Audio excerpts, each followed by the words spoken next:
যখন তোমার কেউ ছিল না তখন ছিলাম আমি, এখন তোমার সব হয়েছে, পর হয়েছে। ত্রয়োদশ জাতীয় সংসদ নির্বাচনের মাঠ এখন তুঙ্গে।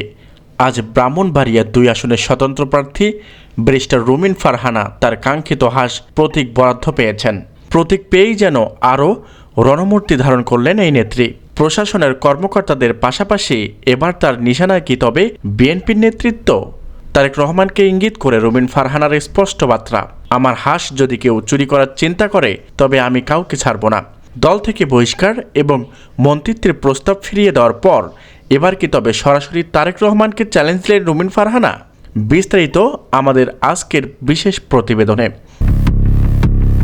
দর্শক, 21 জানুয়ারি দুপুরের ব্রাহ্মণবাড়িয়া জেলা প্রশাসকের কার্যালয়ে প্রতীক বরাদ্দ দেওয়া হয়। স্বতন্ত্র প্রার্থী রুমিন ফারহানা তার পছন্দের হাঁস প্রতীক পেয়ে উচ্ছ্বাস প্রকাশ করলেও সাংবাদিকদের সামনে তার কণ্ঠ ছিল অত্যন্ত কঠোর। রুমিন ফারহানা বলেন, এই হাঁস প্রতীক আমার ভোটারদের প্রাণের মার্কা।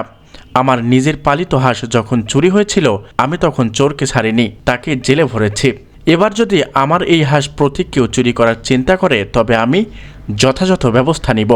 রাজনৈতিক বিশ্লেষকরা মনে করেন রুমিন এখানে চোর বলতে কেবল স্থানীয় প্রতিপক্ষ নয়, বরং যারা তাকে নির্বাচনের মাঠ থেকে সরিয়ে দিতে চাচ্ছে তাদের সবাইকে ইঙ্গিত করেছেন।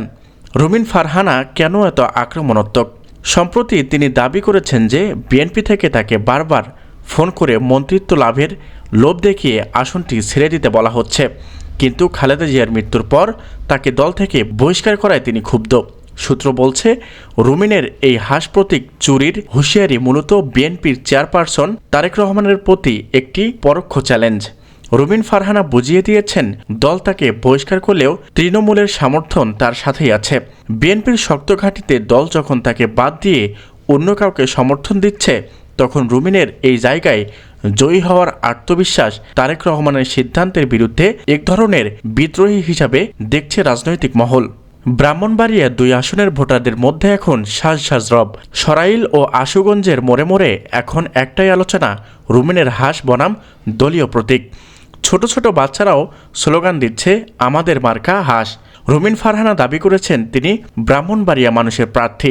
অন্যদিকে বিএনপি ও এনসিপি তার এই জয়কে ঠেকাতে মরিয়া। তবে রুমিনের সাফ কথা, আমার শরীরে 1 ফোঁটা রক্ত থাকতে আমি মাঠ ছাড়ব না।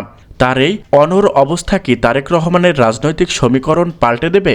তো দর্শক, হাঁস প্রতীক কি শেষ পর্যন্ত রুমিন ফারহানাকে জয়ের বন্দরে নিয়ে যাবে, নাকি তারেক রহমানের হুঁশিয়ারি আর দলের বহিষ্কারই তার পরাজয়ের কারণ হবে? নির্বাচন কমিশন কি পারবে রুমিনের হাঁস চুরি হওয়া থেকে রক্ষা করতে? আপনার কি মনে হয়, রুমিন ফারহানা কি পারবেন স্বতন্ত্র প্রার্থী হিসেবে জিতে ইতিহাস গড়াতে? আপনার মতামত কমেন্ট বক্সে লিখে জানান। নির্বাচনের সব খবরাখবর আগে পেতে আমাদের চ্যানেলটি সাবস্ক্রাইব করে আমাদের সাথেই থাকুন। ধন্যবাদ।